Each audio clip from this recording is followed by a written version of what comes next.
our spirit? What is it? Where does it go? Are we able to see them using our mind's eye? If so, just what can spirit teach us? Welcome to School Through Spirit.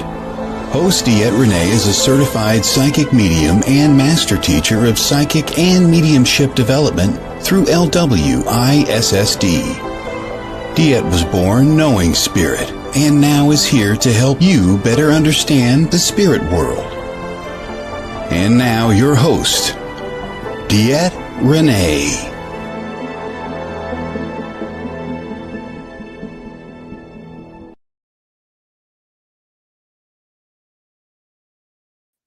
Hello, everybody. This is DeEtte here on School Through Spirit with the Edge Network, coming to you every Monday morning, 9 a.m. Central Standard Time, just to enlighten a little bit of life, so bring some awareness, think of thoughts to chew on, to get us through our week. That's all. That's all. And just making people maybe smile a little bit every Monday morning to say, hey, I've got something interesting to do.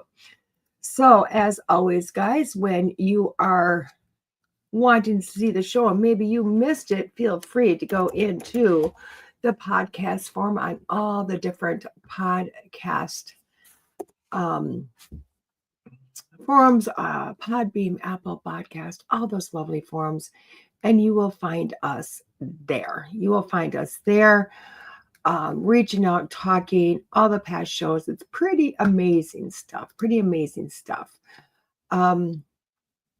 About it. That's been hello, Keith. Hello, Keith. I am seriously trying to find a place on Facebook that this might be showing just to share it, and I can't find it anywhere. So it may not be on Facebook this week. Yay! And that's okay. That's okay. If that's what it is, that is okay. Not going to worry about it. Let's get into this week. So, as always, guys, hello, Tim. Oh my gosh, thank you. Keith just came off a huge Paracon in Eau Claire, Wisconsin with Terry Flick and Danny Loosemore with Meta Para Productions. You know what?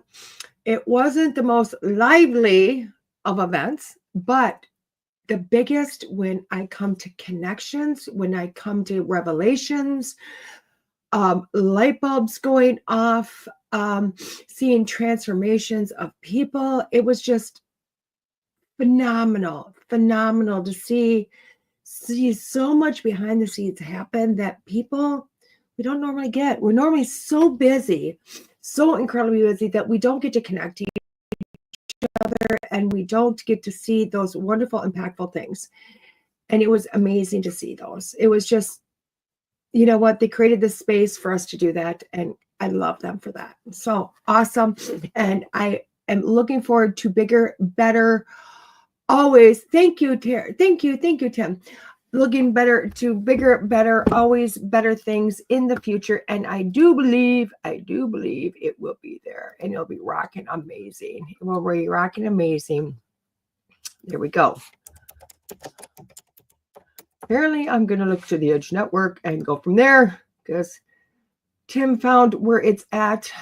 And did we find it? I don't know if I did or not. We're just kind of looking. I don't know. I don't know where it's at. It's okay. It's going to be what it is. I'm not going to, you know what, small things in life, I'm just not going to stress about. Have a great day at work, Keith. So today, as always, we are going to have our 5-card stud. Our 5-card stud is When Women Had Wings tarot deck. These lights are great and taught to show something. When Women Had Wings. Oh, look at this. This box has got weight to it. I'm so excited to share this deck. I know I'm going to have to go into the book on this one. And the reason I state that is because, yes, a tarot deck is a tarot deck is a tarot deck. And yes, they do just do different illustrations, basically to do the same thing. But honestly, I like going into the tarot books just to see what maybe they're a little bit of an take on it is, to see if it switches up a little bit. So we're going to end up using the book on this one. That's okay. It's still going to be pretty glorious. I love this. I'm going from it with that aspect. So let's get into our book. Let's get into our book here. We are 6 minutes in. Not a lot of reading today. Not a lot of reading. But we are going to get the chair ready to talk. We're going to get, I did not do this morning. That's okay. This chair is amazing for this. So let's look at this. We have got, in a realm of relativity, good cannot exist without bad. Good cannot exist without bad. So do you believe it must be the same in God's realm? I don't know. I tell you this, there's no bad where I am. There is no evil. There's only the all of everything, the oneness, and the awareness, the experience of that. Mine is a realm of absolute where one thing does not exist in relation to another, but quite independent of everything. Mine is a place that all there is love. I love that. I love that. This is really going to be kind of a complicated subject. And why I say that is because we always say that we can't have good without bad, and kind of going into that realm. So I'm going to kind of pull away from that. I'm going to pull away from that good versus bad because, you know, in olden days, and olden is really yesterday, it's not that far back, where we used to sit there and say, well, how would you know if something was bad if you didn't have a good? You have to have a yang without a yang. Hey, Casey, you have to have a yin and a yang. You have to have good. You have to have bad. You have to have all this balance. Well, you know what? Let's throw that balance right out the window. Let's just for today, take the idea of good versus bad and having to have a yin and yang and throw it out. Let's just throw it out and not even think about that. Not even think about that. Okay. And let's kind of switch our thought process to something else. And let's try it for the next half an hour and then maybe throughout the week. Okay. Because I know this is going to be a really big, tough thing for people to look at and to kind of judge. But I think it's going to help people to understand that truly there's no bad. There's just no bad. Okay. And hello, Courtney. And I'm not saying, because I know there's going to be somebody out there going, well, what about murderers? Yes. We're not going there. We're not going to the murders. We're not going to the holy cow stuff yet. Okay, we're not going to hit on that yet. What we're going to touch on is the everyday things in your life, the bumps, the bruises, the cuts, the ups, the downs, the emotionals, the not having money, the having money, you know, all of it. That's the stuff we're looking at. And I want to look at this in relation to some other things.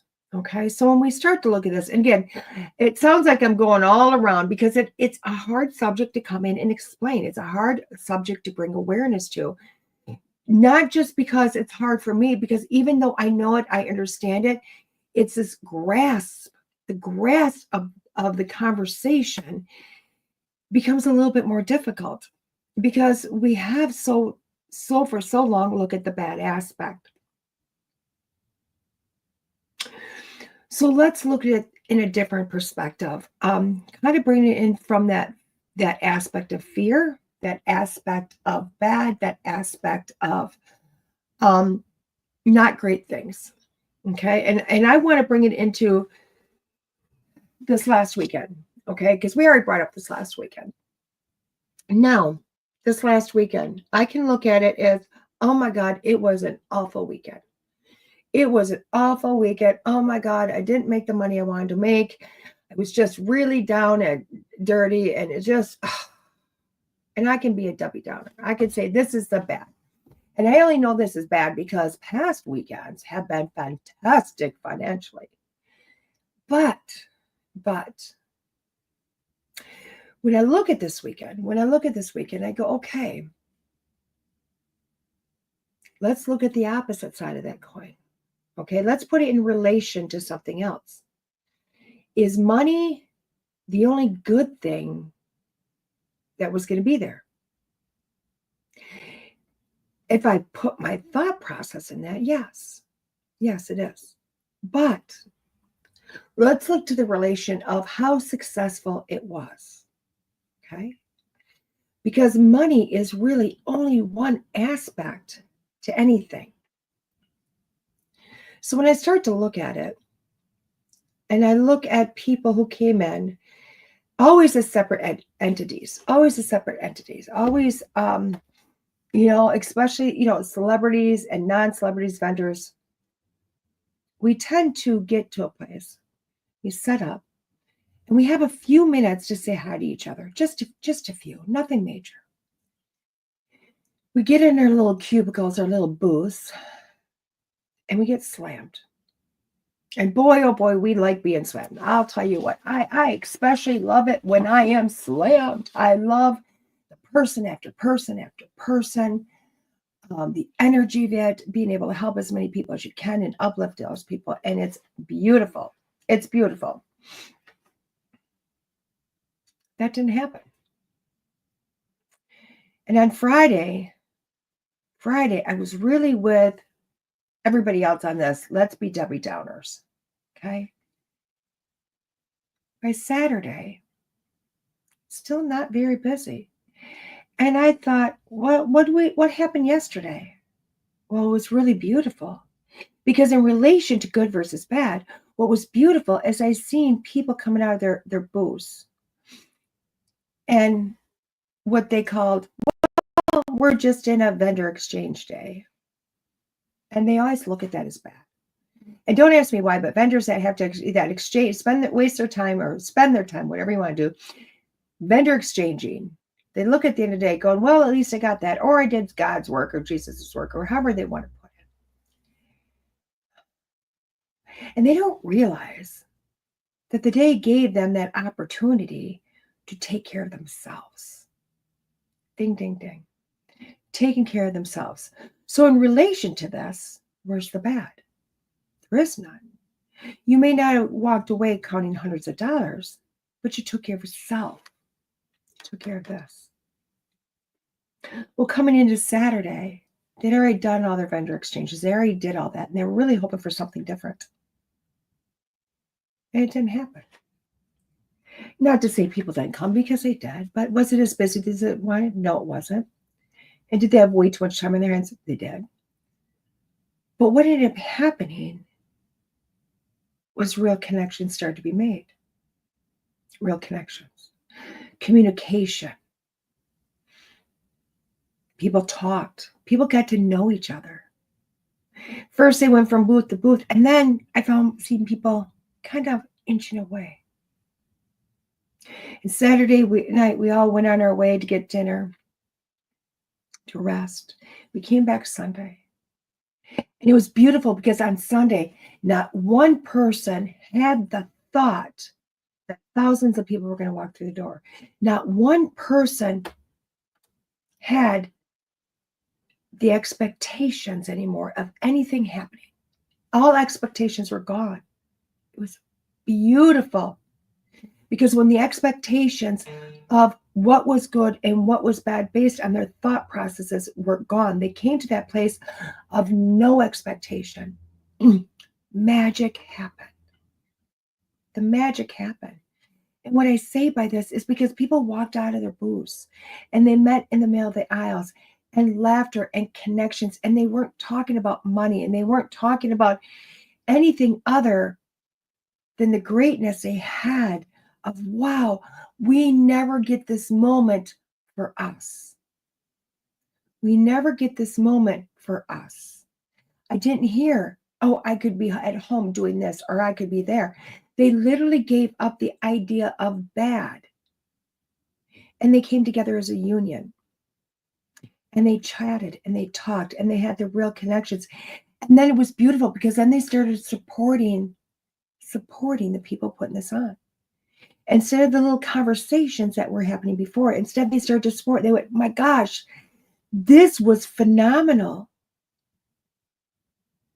Because the idea of bad was out the window. There was no more talk of bad.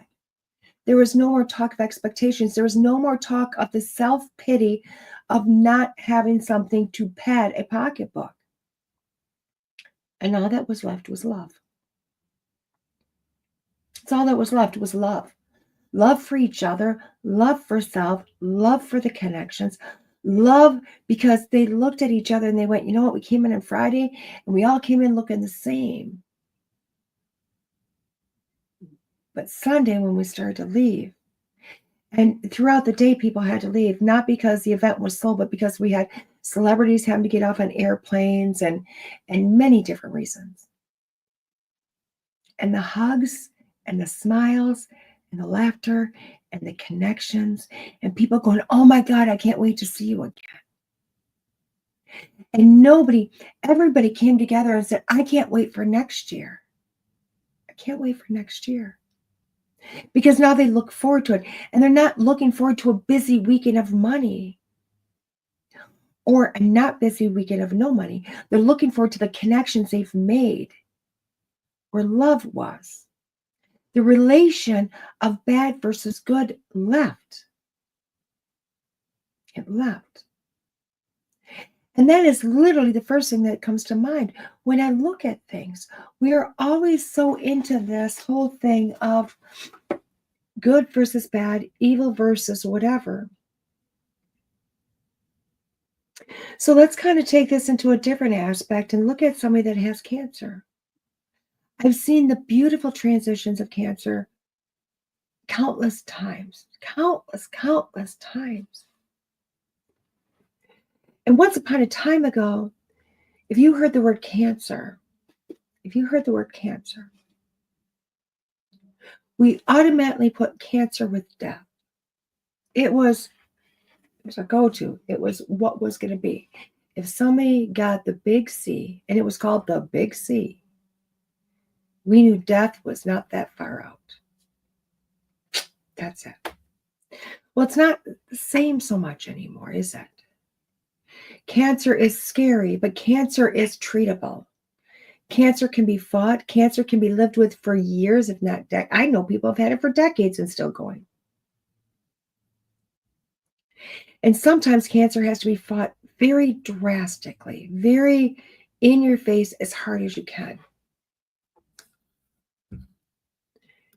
And that's when the beautiful, beautiful transformations happen. Have you ever seen a person, I have, that has been prior to getting cancer, kind of highfalutin, thinking about themselves, all in their own business, maybe a little shallow, not worried about the connections around them, really, really primarily thinking about themselves. And what I mean by that is not that they're just jerks. What I mean by that is really everything in relation to them is good or bad based on this own connection.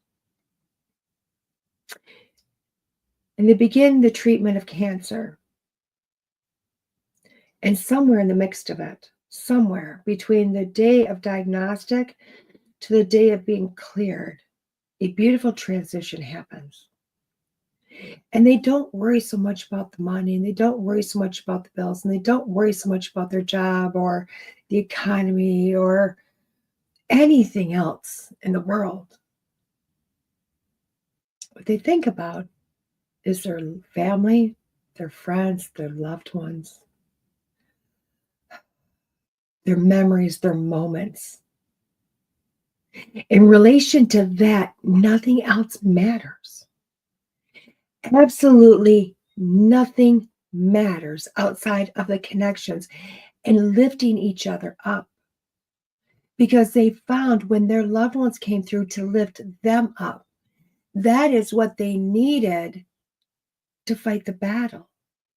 That is what they needed to lift their souls, to be able to come at each day to get through it, to come on the other end.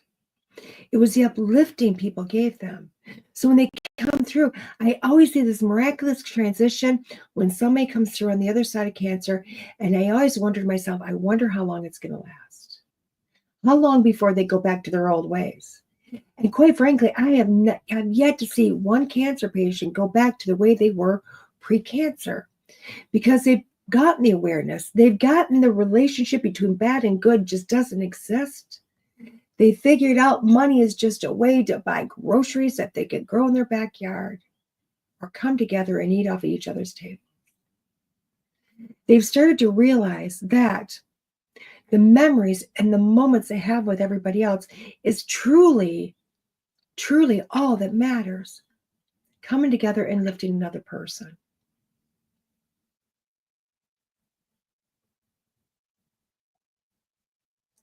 Now, I have begun to look at things and realize, and it's been very hard pressed, and this has really been one of my biggest transitions over this last year, is to allow myself to see somebody else in their magnificent ways. And it's finally this last weekend that I think, completely got it, at least for now. Because as all you know, I love to teach. I love to instruct. I love to guide. I love to put my thought of what's best into you. Because isn't that what a teacher is? Ding, ding, ding. Isn't a teacher somebody that feels or thinks or knows that they're doing something better than you are? So they got to teach you their way of doing it because their way of doing it is best? That was a hard revelation for me to go, whoa, whoa, wow.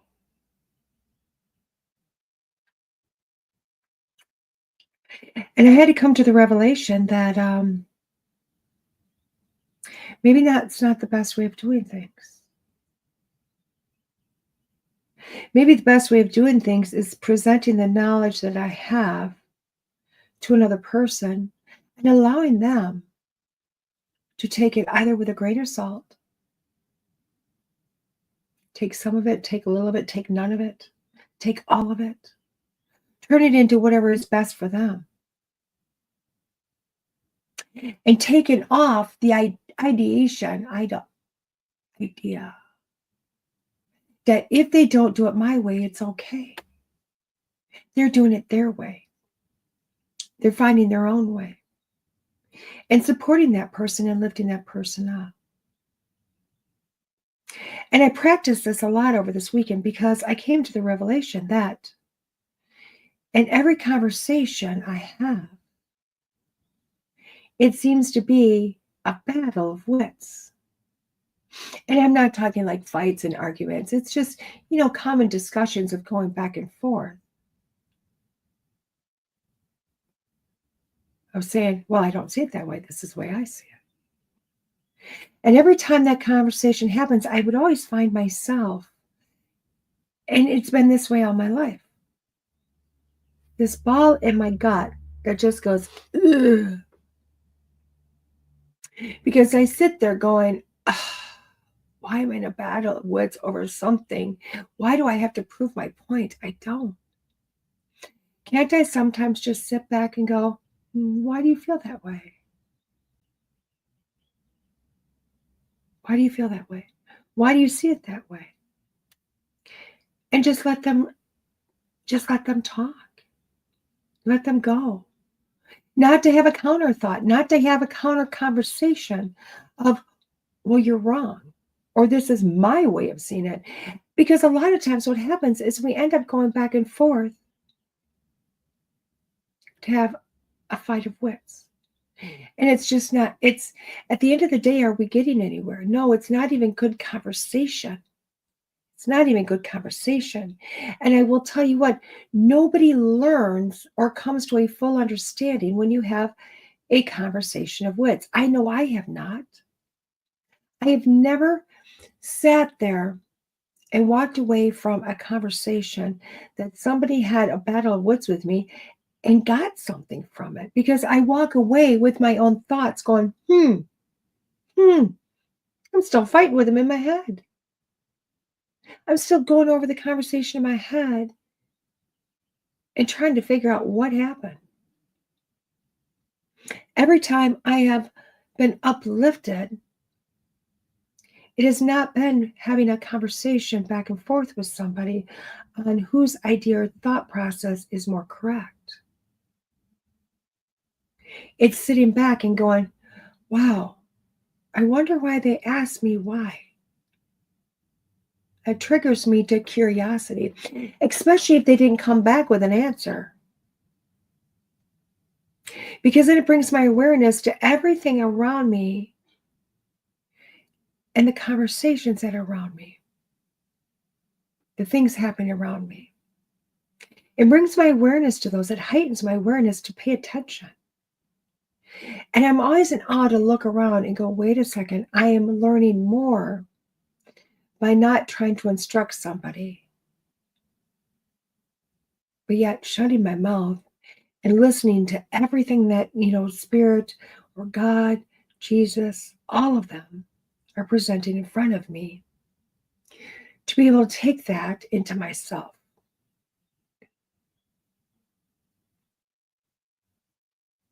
And I'm finding that a better way to help to instruct somebody or guide, let's just say guide, because guidance is really helping somebody to find their own way on their own terms, in their own way, not my way, their way. And I leave somebody with, what if? What if? Just a simple what if. And they go, what do you mean? Well, what if you did it this way? What would happen? Or what if you did it that way? What would happen? Well, I never thought about that. Well, it's just food for thought. What if tomorrow you woke up and you didn't have pain? I told this to a lady over the weekend who has lots of chronic pain. She goes, oh, I don't know. I said, well, let's just toy with the idea. This pain has been pretty crucial to you. Yeah, it's really wrapped my whole life. Yeah. I said, what if tomorrow you woke up and you had no pain? What if tomorrow you woke up and didn't think about the pain? What if the next day you never even noticed that you didn't take a pain med pill yesterday? What if would happen? And she started crying. She looked at me. She goes, I never thought about it that way, because to me, every day my life is about pain. Every day. Hello, Miss Cat, or Miss K. Sorry, don't have my glasses on. What if? And she said, I never thought about that. Why? Because every day since this happened to me, my life has been wrapped around pain and stiffness and fear. And I said, oh, fear. Well, what if you looked around you and you seen this beautiful family around you supporting you? She goes, well, I have that. I said, oh. I said, and what if we took a moment and talked to your loved ones on the other side? And then what if we found out they were supporting you from the other side and protect you from the other side? How would you feel then? She cried again. And she just said, wow, that would be miraculous. And I said, so then we'd be getting rid of the fear. And she said, I think I would.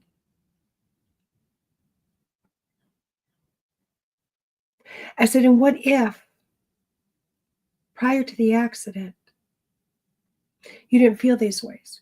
You didn't feel you didn't have the support for your family, and you didn't feel you had loved ones on the other side watching you.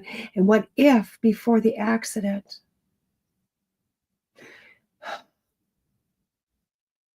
you felt you were alone? She goes, I kind of did. I said, and what if that accident that you feel is bad happened for you to see the love and support you have around, that you're not alone? And she was like, oh my God. I said, and what if you haven't opened your eyes to that? And you're still holding on to that in your body? And what if you realized that it's no longer that way? What do you feel it would be? And she just cried tears of joy. And she was like, my accident wasn't bad. I'm like, no. We look at it as bad. We look at everything in our life as bad. But really, is it a relation to bad, or is it a relation to it was something to help open your eyes to something greater? And what if everything that ever happened in your life happened for a reason, for you to notice something else? It takes the idea of good versus bad and throws it out the window. Because as I've demonstrated here, talked about it, I've given 3 or 4 scenarios. 5, I think. Of not looking at things as bad. My event wasn't bad. It had to be not monetary so the connections could be made and the joy and the uplifting of each other could happen. I know I felt like a much more bigger person walking away because certain people knew my name that I didn't even know they knew I existed. They're like, why is not your name? I just never had a chance to talk to you. So it wasn't a bad event. It was an amazing event. And cancer, although it really strickens the health, and sometimes people die, the beauty that comes from it, especially those that get to live, is magnificent. Instruction, whether it be from a teacher or just a bystander, when given in an aspect of my way or your way isn't better, but let's give you guidance, not to be like me, but to be yourself. Not deeming their way of doing is bad really helps. And taking the thought of bad off the table and just going, wow, things happen throughout my life. And it's not bad luck and it's not bad and the transitions aren't bad and life that's happening isn't bad. It's just there to open our eyes, to bring us back to that word called love. A deeper understanding of self, a deeper understanding of peace, which is really where we're trying to go. So the next time you think, oh my God, this just so sucks. So sucks. It's so bad. Ugh. I want you to take a moment and take a breath, maybe 5 breaths. In through the nose, out through the mouth. Put your feet in the ground. Yes, I'm giving instruction.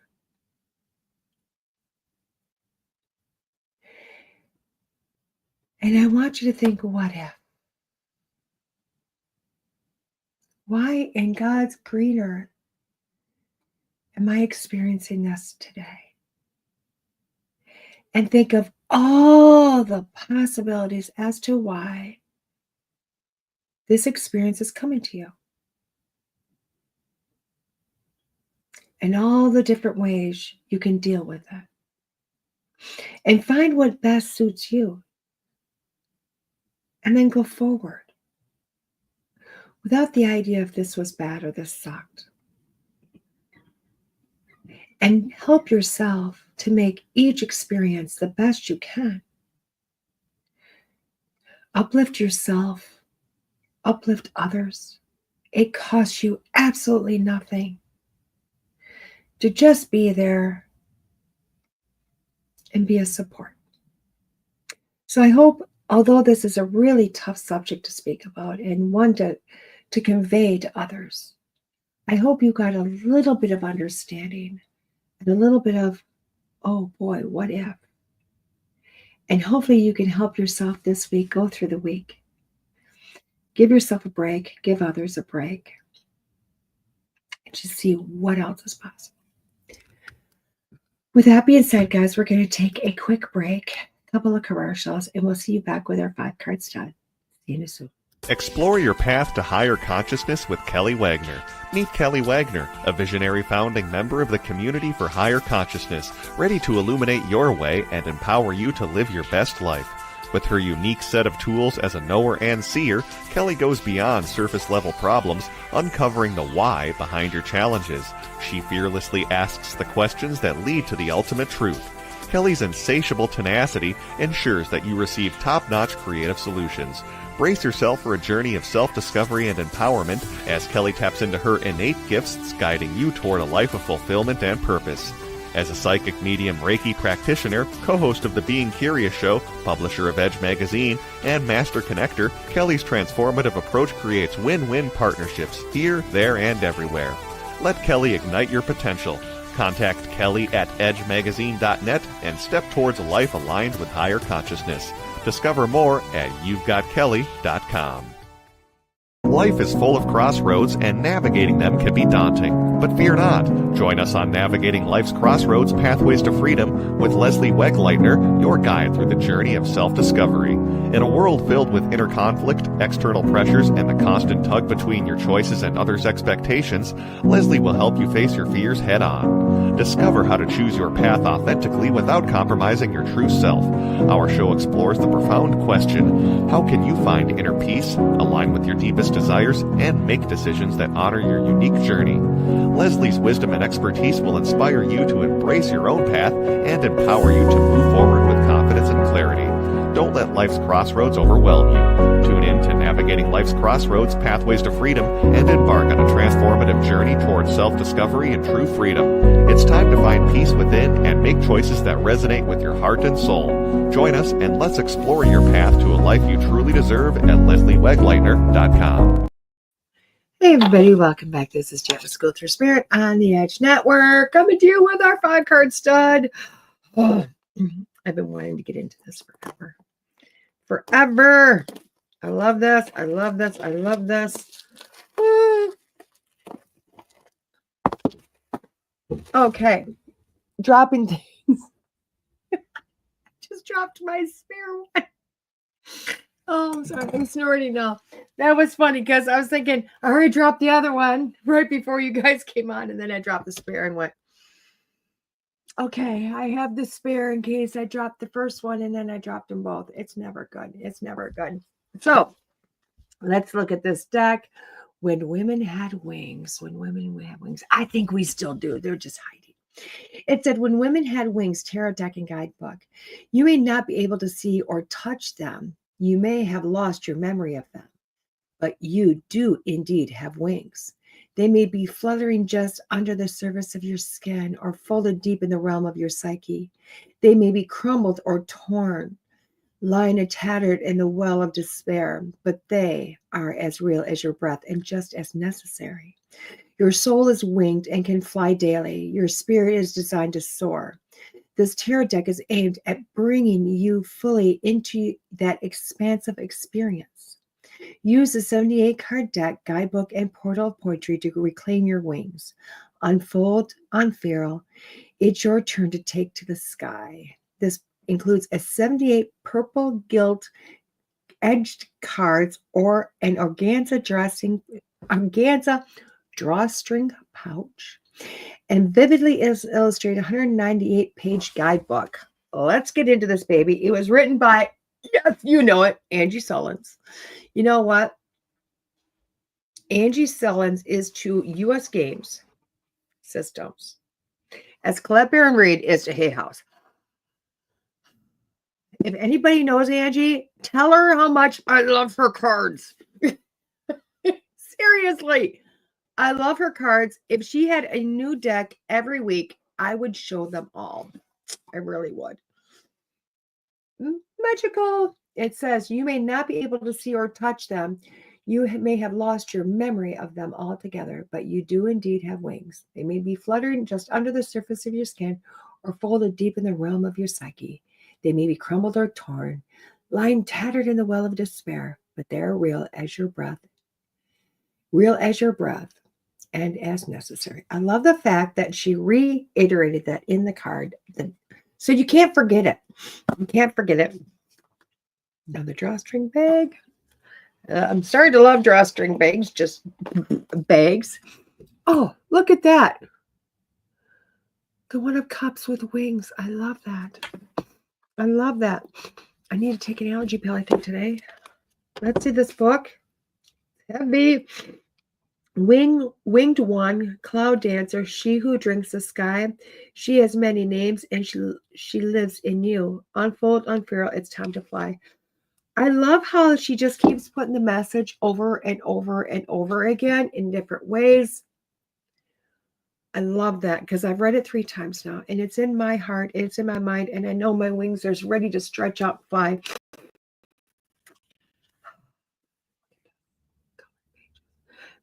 You know what? That is, I've seen it there.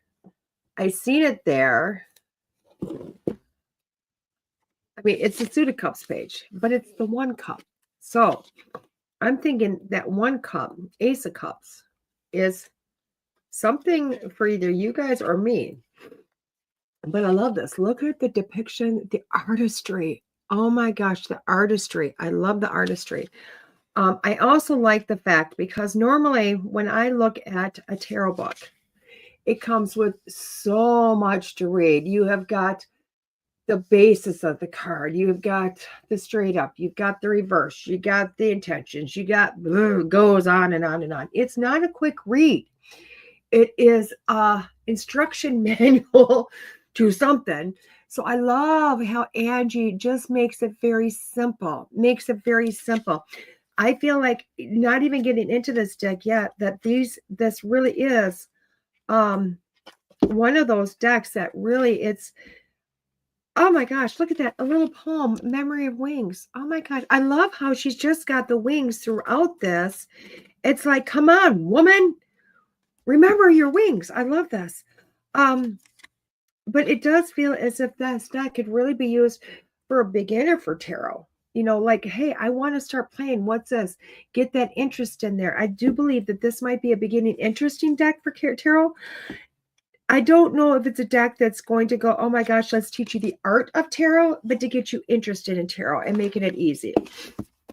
So that being said, let's open this up, because this is awesome. Look at the pretty purple. Look at that pretty purple. And it's just gorgeous. And it's purple, but it's a pinkish purple. And honestly, this is my favorite color, pink, purple, pinkish, whatever. And I think it's funny because look at that. Look at that. Look at my nails. Look at that. Look at my nails. Look at that. Yeah. Yes. When it comes to pink or purple, this is my favorite color. It's that color that's kind of a back and forth, two-toned, whatever.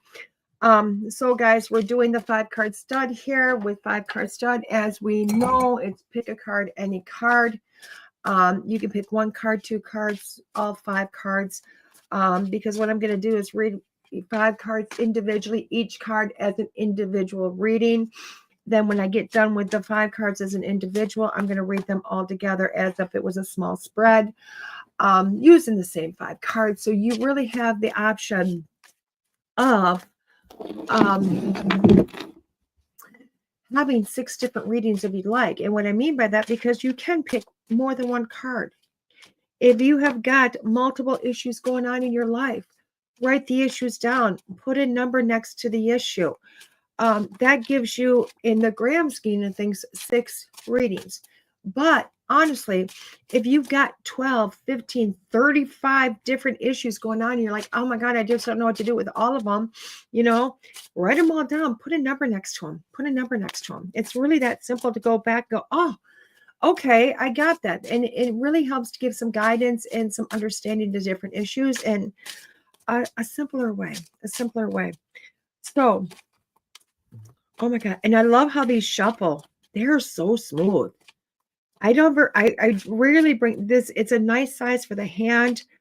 I rarely talk about the finishes of a card, because a lot of times, you know, I usually only bring them up if it's really hard or really easy to shuffle, but it's been a really long time since I picked up a deck that I could shuffle all day long, because there's a smoothness about them, a crispness about them. And I will tell you what, I really am loving this. I'm really loving this. So let's do this. Let's bring this up. First card, the 10 of Swords. The 10 of Swords. Look at that. It's gorgeous because it's got the 10 swords here. It's got the winged lady down here, the moon behind. Now, I know what the 10 of Swords in my head is, because I've done a lot of tarot.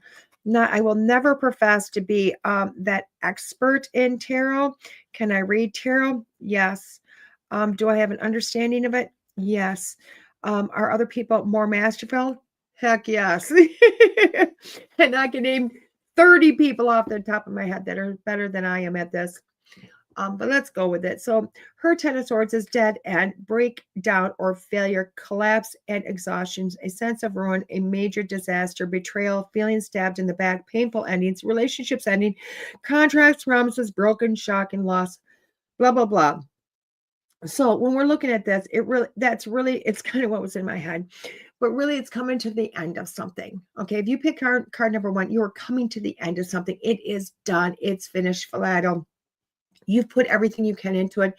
And this is just over with. Now, this isn't necessarily something, I mean, you could be looking at this as something more negative or heavier, but it could be pretty much relation to anything in life.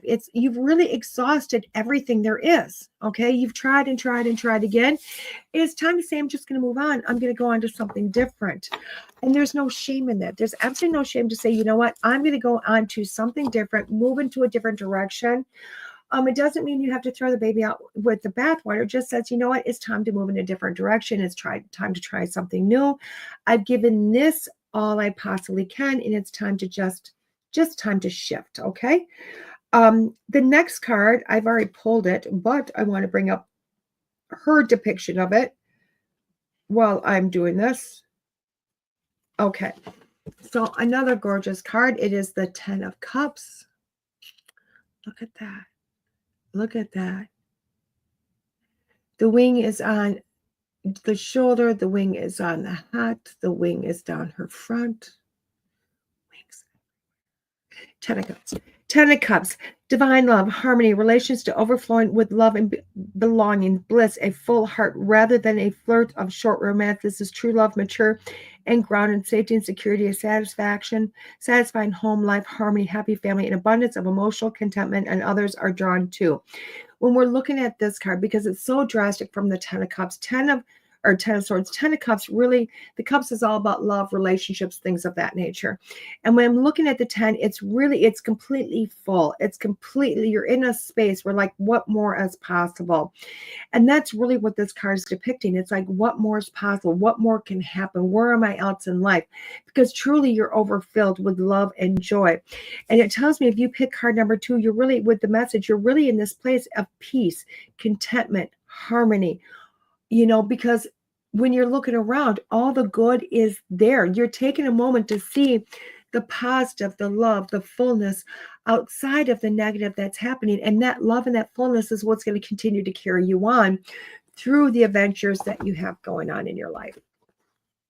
Card number 3 is 2 of Pentacles. 2 of Pentacles, which is always about balance, which I love. 2s are always about balance. Let's see what she's talking about in hers. This book is really easy to find things, just so you know, really super easy to find things. And I love that. So 2 of Pentacles. Pentacles is always money in some aspect. It's juggling roles and responsibilities, multiple priorities, fluctuating fortunes, the need for prioritization, time management, planning, a balancing act, an opportunity to realize that the line between productivity and overwhelm is a thin one. Busyness. So we're looking at this, the 2 of Pentacles. What is happening is you're doing the balancing act. It's doing this. You have a lot going on in your life. You have a lot going on, and you really are going, what do I do next? It's not about doing it all at once. It's about going, I need to find a priority. I need to find a balance. I need to find something within my life because life is getting to be a lot. Okay, a lot. And what has happened is you've gotten this overwhelmed feeling. So it's telling you to kind of rein back a little bit. Not that you're stopping it all, but rein back and kind of going, what's my priority? Get on a piece of paper and write down everything that needs to be done. And then list them in a priority of what you feel needs to be done first and what can be done tomorrow. It's that simple. You're balancing your life. That's all. Life is very busy. Life is going forward. That's okay. It's going to continue. The busyness is going to continue. I'm telling you, if you pick card number 3, life is not going to calm down anytime soon. But what is happening is you're learning how to balance it and helping it be a little bit more beautiful than it was before. Love how we haven't had a Major Arcana yet. And 5 of Swords, the 5 of Swords. How beautiful is that? So let's go into the 5 of Swords and what she is depicting as the 5 of Swords. Do you see how easy this is? I really wanted to show you the easiness of her card, her deck, and how easy it is. I mean, I can look at you with a tarot deck and say, yep, boom, boom, boom, boom, boom. I can. But I wanted you to see the relationship to how easy it is for you to read the little bit she's got there and interpret this for your life. So the 5 of Swords, she feels, is defeat, conflict, competition, a sense of sadness or loss, winning at all costs, reckless words, actions, causes disagreements, or defeat unhealthy competition, which leads to separation and loneliness, regret, a failure which causes disillusionment and emotional torment, confidence loss, and need to pick one's battles. So when I'm looking at this card really is coming back to that relations card. It's really coming into that relationship or relations with friends, family, coworkers, whatever it means, okay? This is a week not to spill your words out of your mouth. If you pick card number 4, you're looking at, you have some battles, some contentions with people that are around you. And this is not the week to kind of force your wits on them. This is the week to kind of shut your mouth. And it's not that you are losing something here, okay? It's not that you're losing, but really what you're gaining. Because as you shut your mouth, as you kind of keep your thoughts to yourself, your thoughts are still in your mind. You're just choosing not to share them. You're choosing to kind of go, you know what? I'm going to sit back here and I'm going to listen. I'm going to go, what more can I get out of this conversation? What knowledge can I get? I will tell you, the most dangerous and smartest person in the room is the fly on the wall that's sitting back and listening. And this week is saying you have one of two choices. You can sit back and listen and take in extra knowledge and see what you're going to do with that knowledge and possibly save some relationships or be able to get those relationships in a better sight. Or you can run your mouth and possibly lose the battles every time you turn around. I know for myself, I'm going to choose to say, I'm going to pick my battles. I'm going to sit back and go, is this really something that matters? Or is it something that my ego is saying matters, but really doesn't? So sit back and choose your battles very wisely, and maybe all of them that way, and kind of see which way you're going to go with things. And the last card is the Six of Swords. Six of Swords. Okay. Six of Swords. Lots of swords in this. Lots of swords. This is a heavy week, guys. This is a heavy week. Six of Swords. And I will tell you what, guys, I know for a fact that this isn't me just picking one after another, because when I have tarot decks, I very much pick throughout the deck. I just pick cards throughout the deck so that I know I'm not just going in numerical order. So this really is just a catch of the pick. So Six of Swords. I went to Five of Swords again. Let's go into Six of Swords. What does Six of Swords say? It says transitions, safe passage, moving away from an unhealthy situation with support, rite of passage, releasing baggage, emotional or physical, leaving the familiar behind and going into an unknown. Sadness or heaviness begins to be replaced with hope for something new. A shift, letting go of what holds one back, can also indicate travel over water, particularly a new unexplored destination. Number 6 is always this. I always love seeing this card come up because it really is about pushing through, going on, and going someplace else. Okay. It's telling me that, you know what, for right now, you've got it all. You've kind of taken all of what you need, and you went, you know what? Now I know how to formulate that idea to just kind of shift into the next moment, the next moment. It's giving you those things are coming together to say, you know what? I needed this. I don't need that. It's like cleaning the closet. What do I need? What do I not need? And then being able to rearrange the closet is what you're doing, you know? So you're finding that transition to move on within your life, whether it be in a situation, whether it be a physical move, a mental, emotional move, a move of wits, whatever it might be. You've finally gotten that card to say, okay, I'm ready to go. I'm ready to make this transition. I'm ready to move forward. But you did it with knowledge. Okay, you did it with knowledge. So card number 1 is the 10 of Swords. Card number 2 was 10 of Cups. Card number 3, 2 of Pentacles. Card 4 is 5 of Swords, and card 6 is card 5 is the 6 of Swords. Oh my gosh, reading numbers and saying numbers. So when I look at this as a whole, this really tells me this week is really a lot about knowledge-based, prioritizing, kind of going, where am I at in life? I feel like this might be, you know, whether it be a situation or a relationship, you're really at this place where you're going, okay, what do I need to do? What do I have to do? I really want to make some decisions. I'm done kind of sitting in the weeds and feeling stuck, feeling stuck. And this is your week to get unstuck, not because somebody's gotten behind you and pushed you or forced you out of it. This week is about you kind of going inside of yourself to go, okay, what is or is not important to me? You're really you've put all the cards on the table. You're figuring out what is important for you, what is not important for you, and you're going to move forward.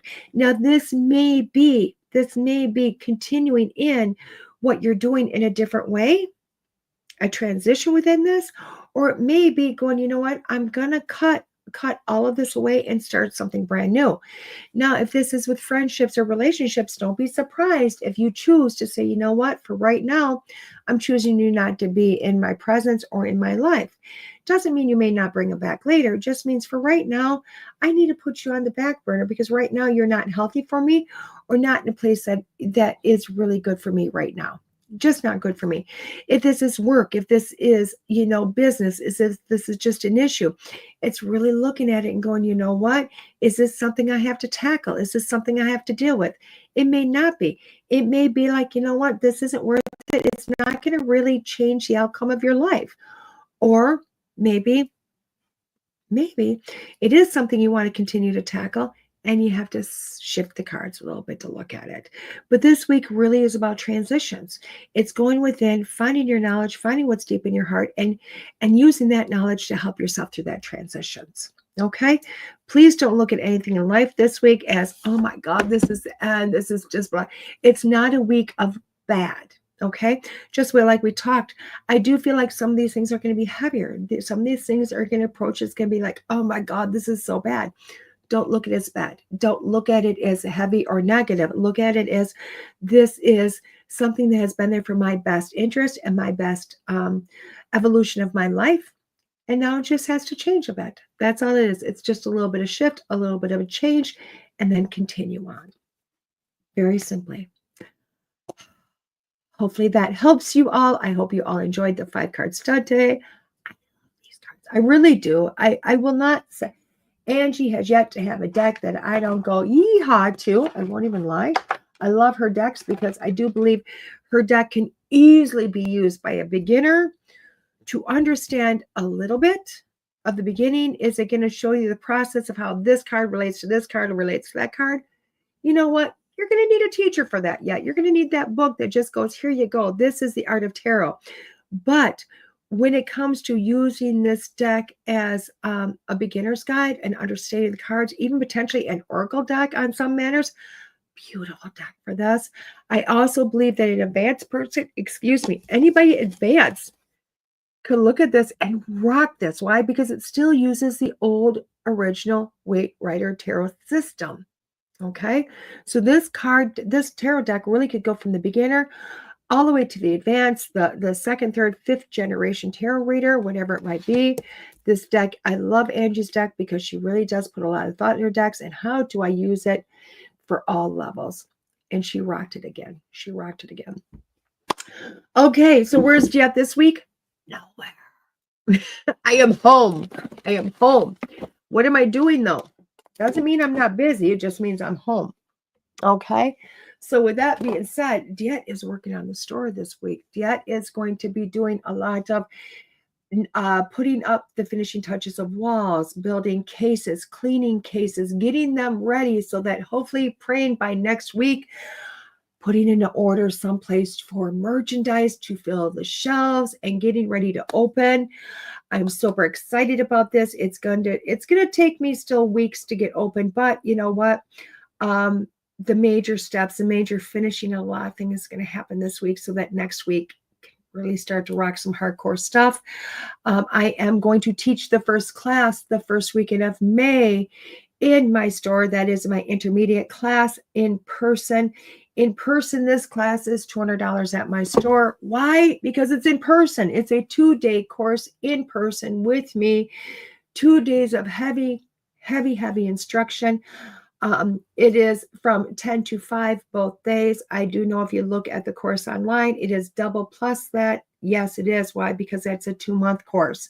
It is this, it's the same course, but goes over 2 months and 2 months of having me at your beck and call, asking me questions. I'm there online with you. I am a message away for me to help you through the changes of life through the course. So in person, it's much shorter, it's much sweeter, it's more intense because it's right there. But again, that's the difference in price. Why there's difference in price is happening. It is May 3rd and 4th, whatever that first weekend of May is. So we're gearing up for that. It's only a few weeks away. You can still get into that course if you'd like. I'm also teaching a beginner course May 18th. May 18th. I got to look. Let me look. Yes, May 18th. Beginner course, May 18th. I need to tell you where that is because I've yet to tell anybody where that course is. I do know it's in Black River Falls. I do know it's in Black River Falls. I don't know where at in Black River Falls. I need to find the information. I've been there, but it has been so long ago that I don't remember. I don't remember. So I'm like looking through and going, where's it at? Where's it at? I don't see it. I will find out for you guys and just go, here you go. Here you go. I will find out all that wonderful information. Sorry. I will get it by next week. I promise you that. Oh, hold on. Oh, I got the information for you. It is, we're going to do this. We're going to click on this and see if I can bring up, I clicked on it. It gave me directions to it. But I can tell you it is at, I believe the name of it is Rainbow Rock Reiki Wellness Center.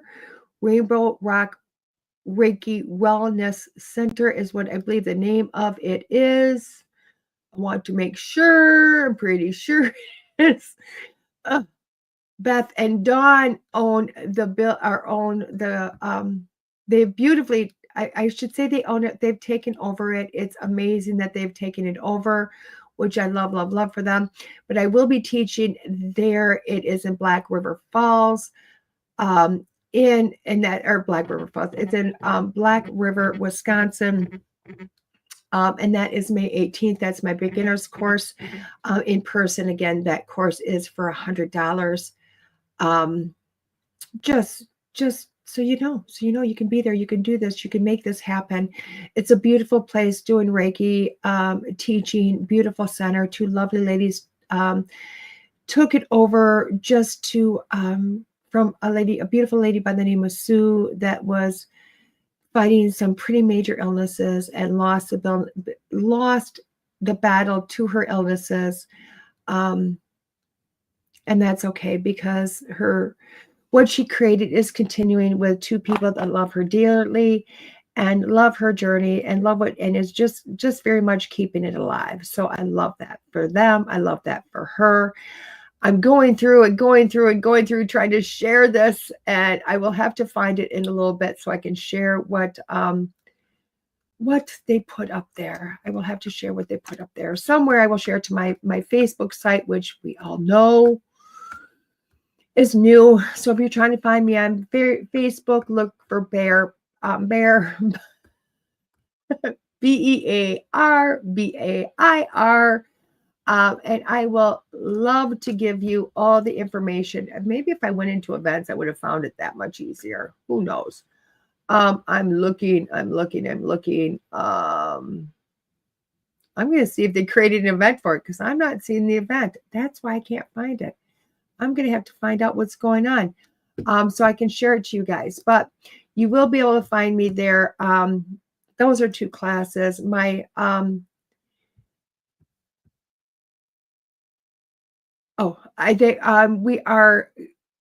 can book a reading with me. Sorry, I was reading. We are booking. You can also book readings with me still on my website, DeEtte.us. My schedule is open for April and May. Feel free to go in there and book. Have a beautiful holiday weekend. Happy Easter. No matter where your faith is, or if you don't have faith, it's okay. Still enjoy it. And we will see you next Monday morning here on School Through Spirit with the Edge Network. You guys have a phenomenal weekend, guys. Bye-bye.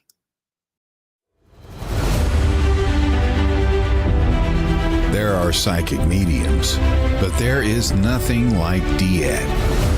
Let's face it, we all struggle time and again. But if you seek the clarity you deserve, then you need to seek DeEtte. As a master teacher, DeEtte studied under international psychic medium Lisa Williams.